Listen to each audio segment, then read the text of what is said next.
Hello, welcome to Anu's classroom. So in this video, we will be talking about the new economic policy. This is your unit 8 of our MMPC 3.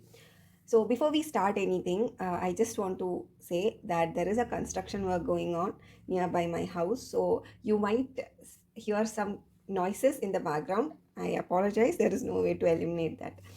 So as we said in our discussion on industrial policy framework, I hope you guys had taken a look at that video. The year 1991 is, you can say, a landmark year in India's economic history. It is in 1991 that Indian economy witnessed what you can call it as a paradigm shift from the policy of, say, license Raj to that of liberalization, and the policy of nationalization to privatization. And it is in the same year of 1991 that the economic reforms or the new economic policy, NEP, which is also known as the policy of liberalization, privatization, and globalization, LPG, you might. This must ring a bell somewhere, right? In social studies, we have all learned about LPG in our schooling years, where LPG was initiated. And the reason why we had to undergo this paradigm shift was not just, you can't say it was just because of one particular thing. There were many things happening in succession or, simultaneously all throughout the world. Like, if you remember, it was during that time that USSR got disintegrated. Similarly, there were Gulf Wars and all. So, all these things combined, what happened was crude oil prices rose, exports declined. Also, there was a fall in the international remittances. So, all these things combined, what happened was the fiscal deficit in India reached, you can say, a record at that time height of 8.4%. And the inflation digit rate was also in double digits. There was very big inflation happening. And India's foreign exchange reserves were also fast depleting. And you can say that when they took the, when they did the math, they only had enough to sustain for the coming 3 weeks of imports. After that, there is nothing. So India was in a very precarious situation of default as well as debt in 1991. And to overcome all these crises, what happened is India, at that time, if you remember, the finance minister was Manmohan Singh. India approached the IMF, International Monetary Fund, for grants and assistance. And IMF provided assistance, but with certain terms and conditions, which necessitated certain changes in the economic system. And these changes are what drove the economic reforms of India in 1991. And it is according to that suggestion only this LPG came into being, with the combination of this liberalization, privatization, and globalization combined. GDP numbers finally started to increase. Industrial activities also started gaining momentum. Service sector boomed, and the presence of India on the global platform was also being recognized slowly. But these are all just positives. It is not just positives for the new economic policy. These reforms did bring with them their own share of evils, like the income and wealth inequalities increased. Agriculture, which is one of the, what you can say, major sources of income for more than half the population, was neglected, right? And all such problems were there. The the rich became richer, whereas the poor became poorer. The, you can say, one of the major reasons why India is in such a state right now is contributed by this new economic policy, and which was enacted because of the recommendations from IMF for helping us and all. So such drawbacks are there.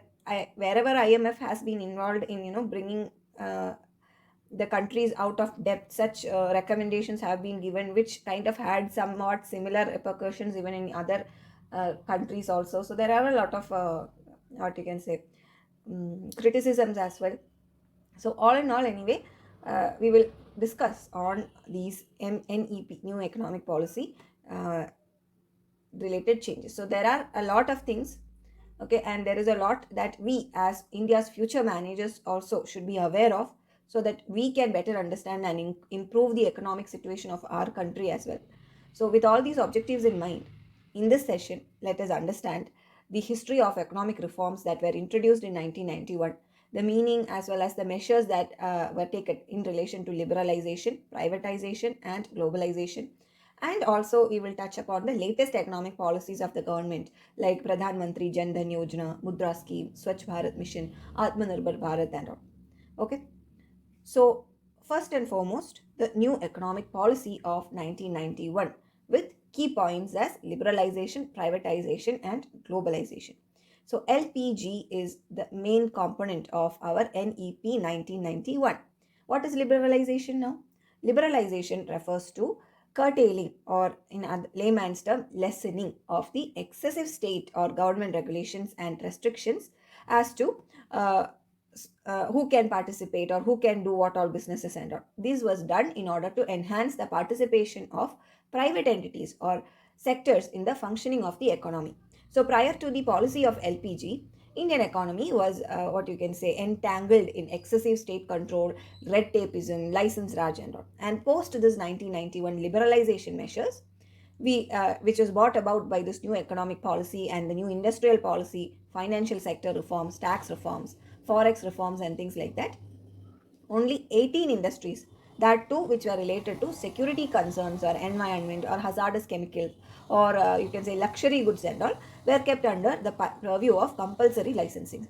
Remaining everything, licensing requirement was taken out.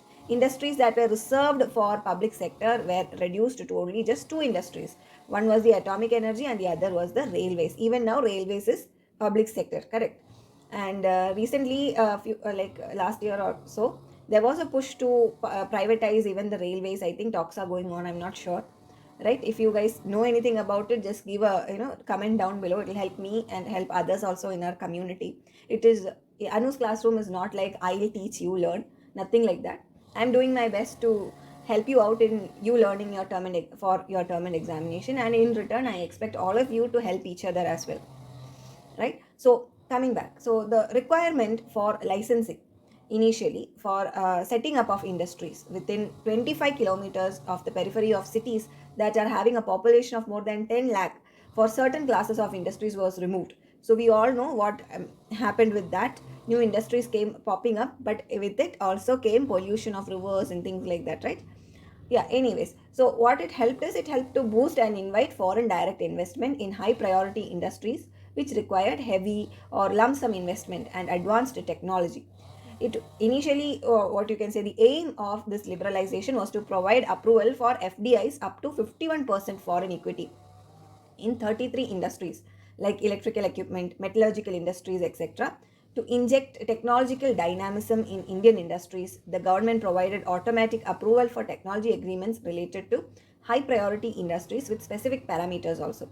The Monopolies and Restrictive Trade Practices Act MRTP, which was done or which was brought about in 1969, was repealed with this new economic policy, and the SIC industries were referred to the Board for Industrial and Financial Reconstruction BIFR for the formulation of revival or rehabilitation schemes.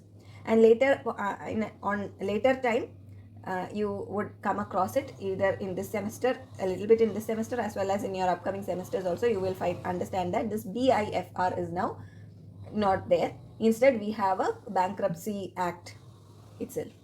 All these various acts and laws and everything that is scattered here and there, especially for the SIC industries, we have a new bankruptcy code itself, and that is responsible for anything and everything that is dealing with bankruptcy and SIC industries. Now, privatization in you can say a broader sense means change of ownership from public sector to private sector, okay, and the inclusion of private management and control in the public sector too. So three main sets of measures were taken for privatization, that is ownership, organization, operational, board measures of privatization. Under ownership measures, ownership of public enterprises fully or partially is transferred to the private sector. Organizational measures will be or are imposed to limit the state control over industries, and operational measures aim to improve the overall functioning of the economy, even if fully denationalization was not undertaken even then. So globalization, the third wing or the third wing of our NEP 1991 refers to the integration of domestic economy with the rest of the world. Globalization means reduction of trade barriers to permit free trade, free flow of capital, technology and labor.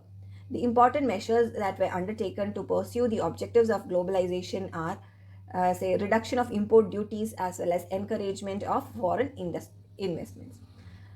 And 3 decades passed after the NEP was introduced in 1991, and definitely its effects more or less faded. So, what happened?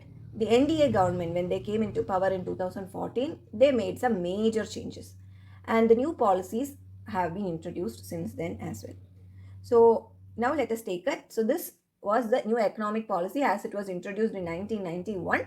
Let us take a look at the new economic policies post NDA government. Okay, so first we will see what happened when they first came into power in 2014, what they did. Okay, one of the important policy which affects the external sector is definitely the foreign trade policy, and each foreign trade policy brings new changes in the economic policy of the country as well.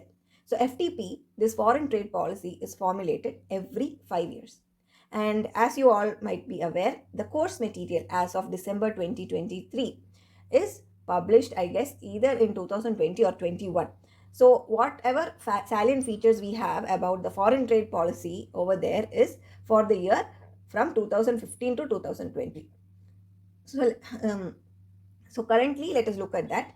And definitely, I would suggest that if these kind of things interest you, definitely go check out what are the latest features of foreign trade policy as of 2023. Okay. So, the major features as well as highlights of foreign trade policy 2015 to 20 are the export from India scheme, both merchandise as well as for service. Similarly, goods and service tax GST introduction. The GST Act was passed in 2017 by the Parliament, and it came into effect from 1st of July 2017. It is a comprehensive multi-stage destination based tax that is levied on every value addition. Right? I hope you guys remember the conference therein GST was introduced, right? Then we have Pradhan Mantri Jan Dhan Yojana. The mission was launched with the objective of making financial products and services approachable to the common citizens of the country, at least at the least cost possible, with the extensive use of technology to expand the coverage of financial inclusion. That was Pradhan Mantri Jan Dhan Yojana.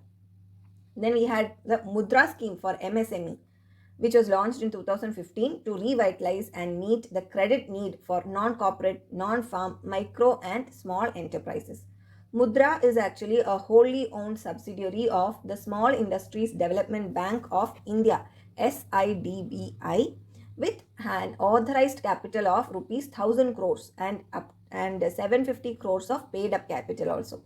Micro enterprises can now borrow term loans or overdraft facility without the need for any collateral processing fee, and this scheme does not prescribe any minimum amount of loan also. Small to small loans also can be taken. Mudra schemes have three categories, namely Shishu, Kishore and Tarun. Then we have the Swachh Bharat Mission or SBM, Clean India program. You must all be remembering, right? Even now there is Swachh Bharat Abhiyan, right? It was launched at the backdrop that in 2014, more than half of the population, that is 55 crore people, practiced open defecation. Now, it might come as a shock, especially to, I would say, privileged people. Mm. Even, lower middle class also, if you guys have a home, a little bit of land around you, or you guys own a home, and you haven't come across any view of people living in the slum kind of areas, you might find it very difficult to believe that, oh my god, more than half the population are practicing open defecation. Uh, but yes, it is a fact. Like I've been to Mumbai, and areas are there where things are pretty bad, right? So the situation was not only very grim in a country like India that merely had around 2.3 billion people, okay, globally, who lacked basic sanitization services. And under this SBM, beneficiaries were provided with an incentive of rupees 12,000 for the construction of individual household latrines. Like I'll tell you, in Kerala at that, I don't know how it is in Kerala, though I am from Kerala. Like the place where I live in, it's a village, and this is not a reality. Like everybody have their own houses, everybody has their own means of having, of being sanitary. But I have been, as I said, right, in my short while I was in Mumbai and all, when we used to go out for walks in parks and all, it was not clean, and you did not know whether it came from a person or came from an animal. And after this, even in parks and all, everywhere, like places, toilets were set up, and cleanliness greatly improved. So this, I've heard a lot of people mocking this Swachh Bharat Abhiyan, but I have never understood why. Just because some of us are not in that situation, we can't just mock that entire mission, right? It was very sad at that time, like when I used to hear people mocking this particular thing from Pradhan Mantri, uh, this Swachh Bharat mission, and this kind of things. It was very sad. I'll tell you, it was very sad. You know, um, yeah. So that was the thing. Again, one of the other things that was introduced in the new economic policy of 2014 was the Make in India scheme. Make in India launched in September of 2014 with the idea and the desire of transforming India into a global design and manufacturing hub and boost the domestic manufacturing sector. The intuition was to create a conducive environment that encourages investment, not only domestic but foreign also, and build a network of modern and efficient infrastructure. Because of this only, now you can see even in Amazon, if you go and purchase, you will see a lot of products that are actually made in India with almost comparable costs as if it was made somewhere else, even in China. So I, for one, definitely, if I see a product that is made in somewhere else and I see a similar product that is made in India, I'll definitely go for, I have always, even now, I definitely go for the made in India one. Oh, the other one is Stand Up India, and which is for financing the SCST or women entrepreneurs. And it was launched in 2016 to promote entrepreneurial skills among women and to bring the marginalized section of the society, like the SCST people, scheduled caste and scheduled tribe individuals, into the net of financial inclusion as a scheme. Again, we had in 2016, we saw the launch of PM Ujjwala Yojana to provide clean and efficient liquefied petroleum gas to rural India. Skill India or Pradhan Mantri Kaushal Vikas Yojana PMKVY is again another flagship scheme of the Ministry of Skill Development and Entrepreneurship, which was launched in 2015 with the target of providing industry relevant skill training and financial and placement assistance to over 10 million youth between the years 2016 and 2020. Then, 5 years after, came the new economic policy of 2020. 2020, as we all know, was a very much shattering year for the whole world with the outbreak of COVID 19. And it was at this juncture that our Prime Minister, Sri Narendra Modi, while he was announcing the economic package that was related to the pandemic, first echoed the slogan of Atmanirbhar Bharat in May 2020. You must all remember, right? Again, that was something which was met with a lot of backlash. I don't know why. Seriously, our Prime Minister upholding that our country should be Atmanirbhar, self sufficient, isn't that something that we all aim for? As individuals, we aim for, right? And if he echoes it for the whole nation, I don't know why people start shouting and screaming and abusing. Weird, really. Anyway, this was followed by a clamor that whether India is regressing towards an old socialist pattern of closed economy or things like that, and whether we are going to fly against the wind of globalization. But what we must understand is that under this, there are policies which aim towards promoting resilience, efficiency, and equity. Now, you see one thing, if our economy is able to produce things, definitely I'm not saying we should go for a comparative, we should not opt for comparative advantage or anything like that. But if a crisis comes and the country's borders has to be shut down, just imagine, like when you were shut down in your home, didn't you have to learn a lot of new skills? So if you say that, see, me learning all those skills is regressing backwards, is that true? No. Correct. If the time comes, we should be ready as a nation. And whether we push everything or not, that is a different case, but there should be units. We should have a 360-degree coverage, which is what Atmanirbhar Bharat actually aimed to. So that is the thing. PM again in 2021 again emphasized that the core of this slogan Atmanirbhar Bharat is about creation of values, wealth, and ethos, not only for India but also for the larger humanity as well. So the main constituents of this Atmanirbhar Bharat are demand, demography, economy, infrastructure, and system. Government of India via this package has tried to extend a helping hand to almost every sector of the economy, whether it be micro, small, medium enterprises, farmers, rural laborers, migrants, or empowerment of the poor, whatever it may be, through this Atmanirbhar Bharat, which is actually quite good and not something which has happened ever before in the history of Indian politics, right? So anyway, so this unit actually gives a very good amount of emphasis on this Atmanirbhar Bharat Abhiyan. So my humble request to all of you is that you study about this in detail.